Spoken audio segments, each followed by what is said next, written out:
వదినా, మీ తమ్ముడు ప్రవర్తన మీకు ఫోన్లో చెప్పాను కదా, మీరైనా మార్చాలని పిలిపించాను మిమ్మల్ని. అయినా వాడు స్నేహితుల కోసం డబ్బులన్నీ విచ్చలవిడిగా ఖర్చు పెడితే ఎలా? వచ్చిన నెల జీతంలో సగం బయట ఖర్చులకే విచ్చలవిడిగా ఖర్చు పెడుతున్నాడు వదినా.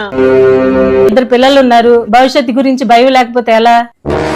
ఏంటి ఇప్పుడు మా ఫ్రెండ్స్ కి డబ్బులు ఖర్చు పెడుతున్నాననే కదా మీ బాధ? అది కాదురా, విచ్చలవిడిగా డబ్బులు ఖర్చు పెడితే తర్వాత కష్టాలు పడాల్సి వస్తుందిరా. ఏంటి నాకు కష్టాలా? నాకు డబ్బు కావాలన్నా, నాకు ఏ కష్టం వచ్చినా ప్రాణం ఇచ్చే స్నేహితులు ఉన్నారు. నీ ప్రాణ స్నేహితుడికి ఫోన్ చేసి ఒక 20,000 అప్పడుగు, కనీసం వడ్డీకైనా ఇవ్వమను. ఏంటి వడ్డీకా? వడ్డీ లేకుండా నా ఫ్రెండ్స్ ఎన్ని లక్షలైనా ఇస్తారు. అరే, ఒక 20,000 రూపాయలు ఉంటే ఫోన్ పే చేయరా. అరే, ఇంతకు ముందే వేరే వాళ్ళకి ఇచ్చాను రా. అవునా? కనీసం ఎక్కడైనా వడ్డీకైనా? నాకెవర్రా వడ్డీకి ఇచ్చేది? అరే, నా దగ్గర డబ్బులు లేవురా, నాకెవర్రా వడ్డీకి డబ్బులు ఇచ్చేది? వాళ్ళ దగ్గర డబ్బులు లేవంటే మీరు నమ్ముతారా? నమ్మను కళ్యాణి.